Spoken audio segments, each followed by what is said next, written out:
नमस्कार बच्चों, पिछले वीडियो में हमने आपको अलंकार क्या होते हैं, उनका प्रयोग क्यों किया जाता है, इसकी जानकारी दी थी।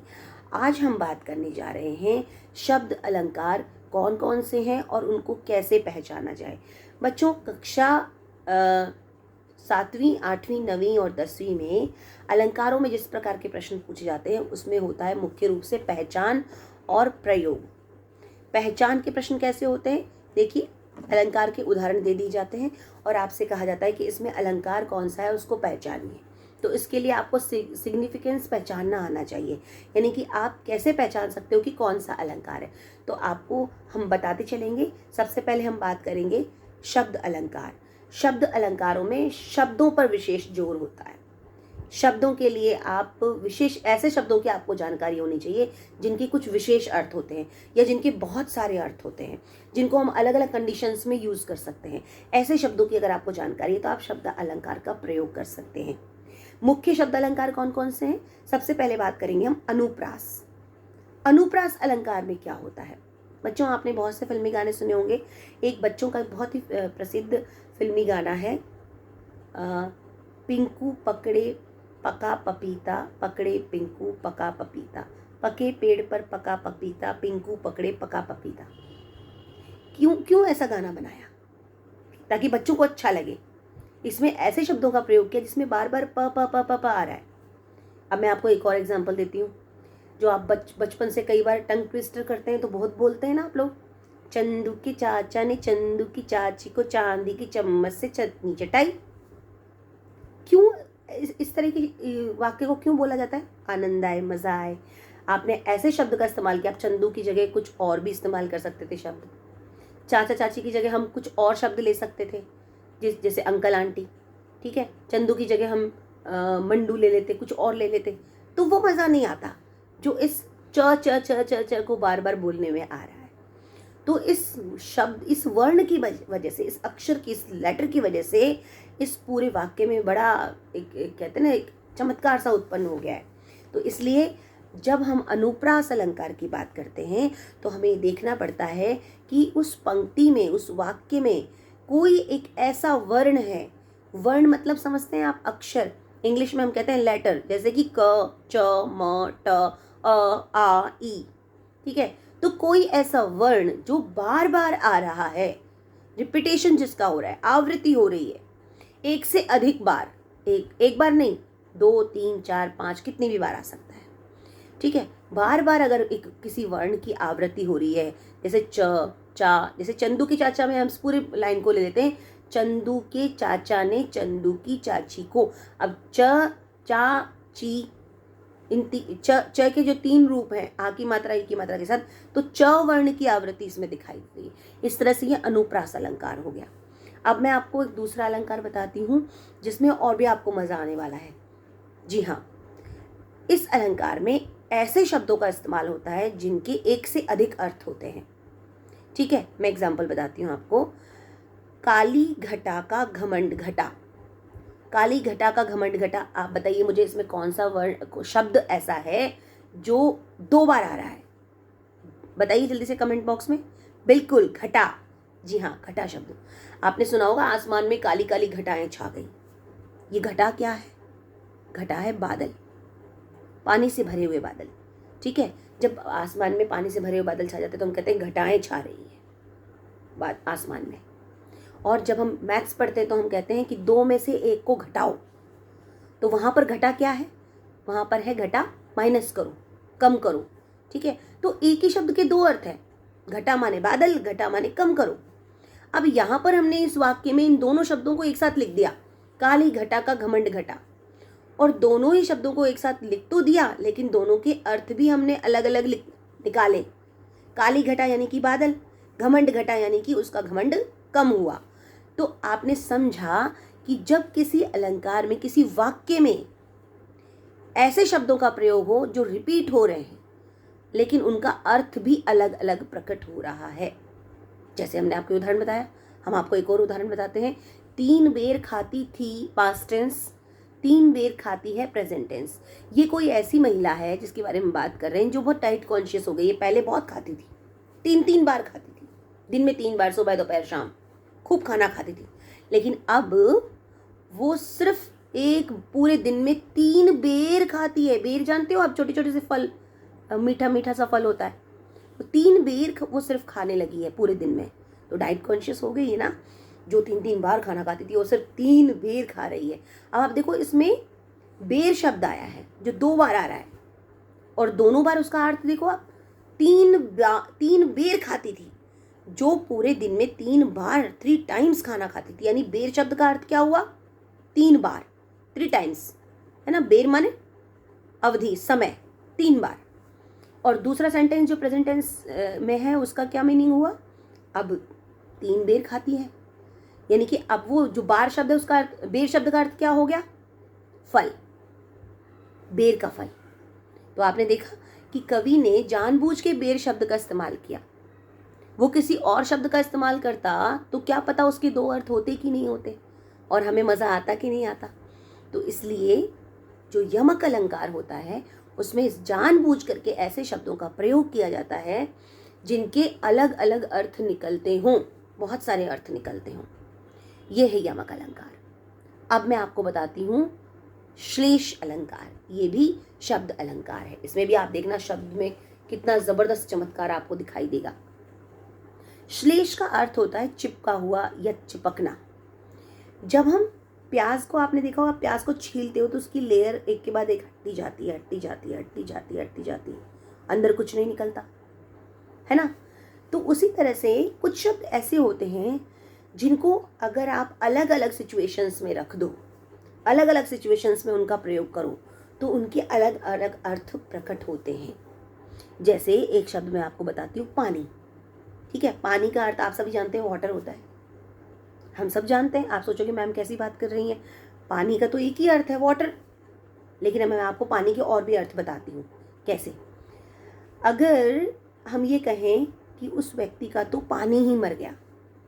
अब पानी मरने का क्या मतलब हुआ यहाँ पर, पानी मरने का मतलब ये हुआ कि उसकी शर्म चली गई। ठीक है, मेरा तो सब लोगों के सामने पानी उतर गया।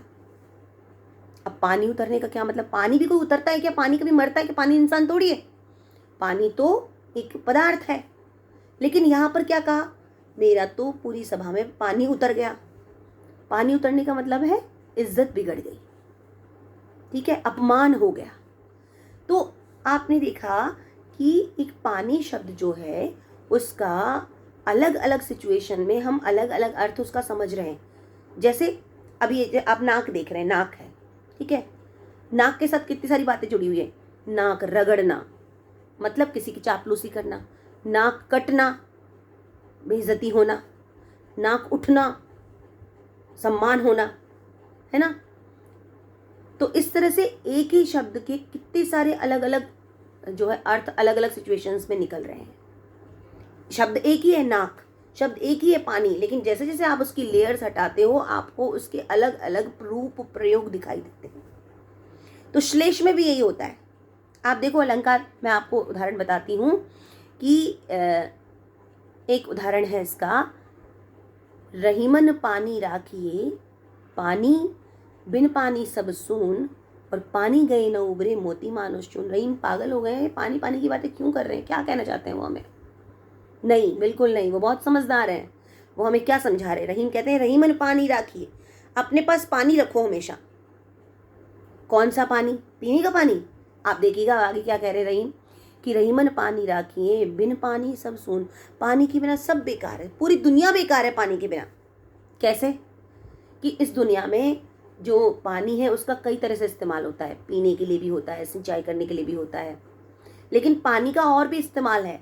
आप देखिए कैसे कबीर हमें बताते हैं कि पानी गए न उबरे, अगर पानी चला जाए, पानी खत्म हो जाए तो 3 चीज़ें बेकार हो जाएंगी दुनिया में, मोती, मनुष्य और चून।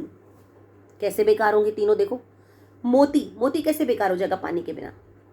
हम सभी जानते हैं कि मोती पानी में उत्पन्न होता है सीप के अंदर, और उसके ऊपर जो लेयर होती है, चमक की लेयर, वो पानी की लेयर कहलाती है। वो चमक की लेयर जो है, वो जो पानी है, वो जो चमक है, यहाँ उस पानी का अर्थ उस चमक से है। तो अगर उस मोती की वो चमक उतर जाए तो मोती किस काम का, बेकार हो जाएगा मोती तो। यानी मोती पर अगर चमक नहीं है तो मोती बिल्कुल बेकार है, व्यर्थ है। दूसरा, मानुष। मानुष माने मनुष्य। अगर इंसान का पानी उतर जाए, पानी मर जाए इंसान का, पानी मरने से मैंने आपको शुरुआत में बताया था ना अर्थ, इज्जत खराब होना, अपमानित होना।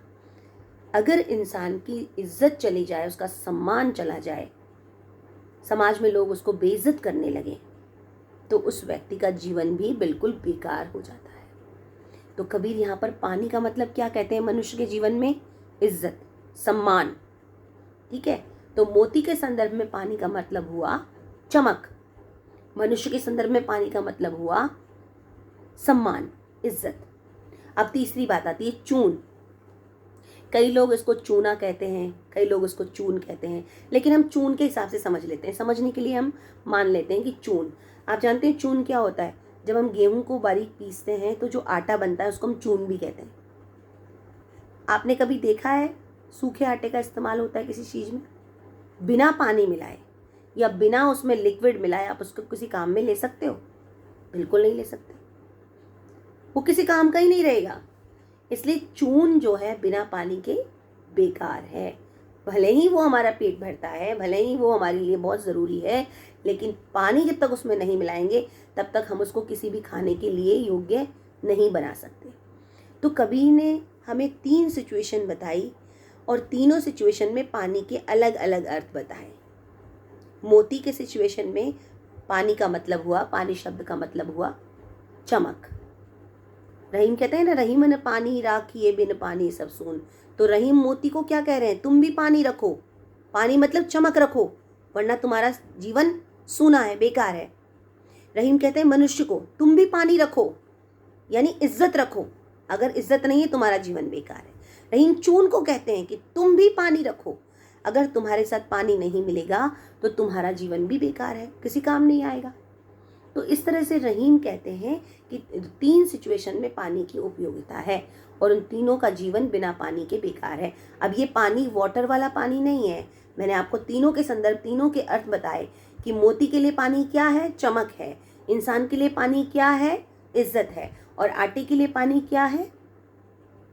वाटर, जल है ना, जिससे कि उसको हम गूंथते हैं या कुछ उसको खाने के योग्य बनाते हैं। तो इस तरह से बच्चों, इस वीडियो में हमने आपको बताया कि जो है शब्द अलंकार, अनुप्रास, यमक और जो है श्लेष, इन तीनों अलंकारों को आप कैसे समझ सकते हैं। परीक्षा में आपको एग्जाम्पल दिया जाएगा, उदाहरण दिया जाएगा और आप उसके ज़रिए पहचान सकते हैं। मैं आपको फिर रिमाइंड दे रही हूँ एक बार, एक उदाहरण बोलती हूँ मैं। चारू चंद्र की चंचल किरणें, बताइए इसमें कौन सा अलंकार हो सकता है? क्या इसमें अनुप्रास है, यमक है, श्लेष है? यमक और श्लेष तो नहीं हो सकता क्योंकि इसमें किसी शब्द की आवृत्ति नहीं हो रही है। यमक श्लेष में दोनों में शब्द की आवृत्ति होती है। तो इसमें क्या हो रहा है? इसमें च च च वर्ण की आवृत्ति हो रही है, इसलिए इसमें कौन सा अलंकार कहा जाएगा? अनुप्रास कहा जाएगा। Very good. अब मैं आपको दूसरा उदाहरण बताती हूँ। कनक कनकते सौगुनी मादकता अधिकाय, या खाए बोराए जग वा पाए बोराए। यहाँ पर एक शब्द की आवृत्ति हो रही है, कनक कनक 2 बार आ रहा है। एक कनक का अर्थ है सोना, दूसरे का अर्थ है धतूरा। जो सोने वाला कनक है उसमें नशा ज़्यादा होता है धतूरे वाले कनक से। क्यों? क्योंकि धतूरे को तो खाने के बाद नशा आता है, खाने से पहले कोई नशा नहीं है, खाने के बाद नशा, और जब वो पच गया नशा उतर गया। लेकिन सोना अगर किसी आदमी को मिल जाए बहुत सारा, तो उसका ऐसा नशा चढ़ता है, बिना खाए सोने को खा सकते हो क्या? आप नहीं खा सकते।